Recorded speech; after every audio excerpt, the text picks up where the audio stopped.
Hi guys, எல்லாருக்கும் வணக்கம் guys. இந்த வீடியோவில் நம்ம என்ன பார்க்க போகிறோன்னா, இந்திய அணியை பார்த்தா பயமாக இருக்குங்க. கண்டிப்பாக ரொம்பவே ஒரு ஆச்சரியமாக இருக்குது இந்த மாதிரி ஒரு அணி விளையாடுறது.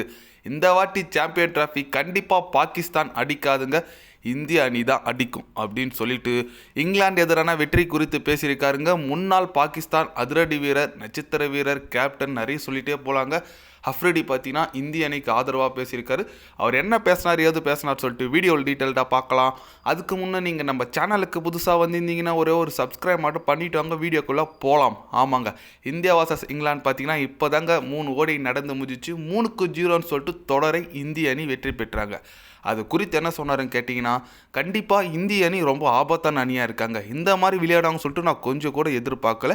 ஃபார்ம் அவுட்டாக இருந்த நட்சத்திர வீரர்கள் எல்லாமே ஃபார்முக்கு வந்திருக்காங்க சாம்பியன் டிராஃபிக்கு முன்னே கரெக்டான டைமில். கண்டிப்பாக இது எல்லா அணிகளுக்கும் ஆபத்து. நான் பாகிஸ்தான் மட்டும் சொல்ல, இந்தியா எதிர்த்து விளையாட போகிற எல்லா அணிக்கும் ஆபத்து. ஏன்னா ரோஹித் சர்மா, விராட் கோலி, சுஷ்மன் கில் இது போன்ற பிளேயர்லாம் மேட்சை முடிச்சு தர பிளேயர். கண்டிப்பாக இவங்களோட ஃபார்ம் ரொம்ப ரொம்ப இந்தியாவுக்கு முக்கியமாக இருந்துச்சு. ஃபார்முக்கு வந்துட்டாங்க.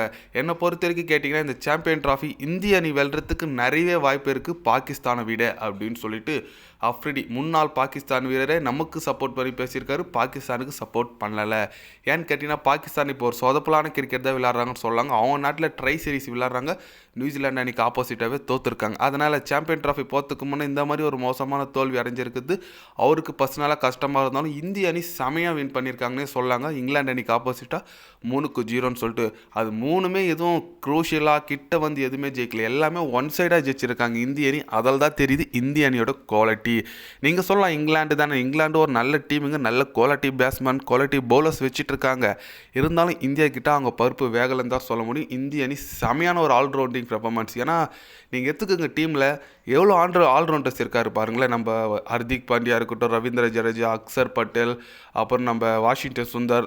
பவுலிங்கு 10 ஓவர் போகிற கெப்பாசிட்டிக்குது, பேட்டிங் ஆடுற கெப்பாசிட்டிக்குது. அதனால தான் நம்ம இந்திய அணி ஒரு தவிர்க்க முடியாத அணியாக இருக்காங்க. நீங்கள் அக்சர் பட்டேல் எடுத்துக்கோங்க, நம்பர் 5 வாய்ப்பு குத்து எல்லா மேட்சும் நல்ல பெர்ஃபார்மன்ஸ் கொடுத்தார். அதனால் கண்டிப்பாக இந்திய அணிக்கு ஒரு நல்ல ஒரு ஆல்ரவுண்டிங் டீம் கிடச்சிருக்கிறதுனால தாங்க இந்த வெற்றி கிடச்சிருக்கு. கண்டிப்பாக இந்த டீம் தான் சாம்பியன் டிராஃபிக்கு போக போகுது.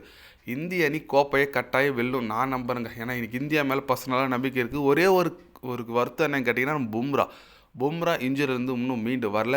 அவர் விளையாட மாட்டாருன்னு சொல்லிட்டு அதிகாரப்பூர்வமாக சொல்லிட்டாங்க. இருந்தாலும் கொஞ்சம் கஷ்டமாக தான் இருக்குது. பரவாயில்ல விடுங்க, பும்ரா இல்லாமல் ஜெயிப்பாங்கன்னு சொல்லிட்டு நம்புவோம்.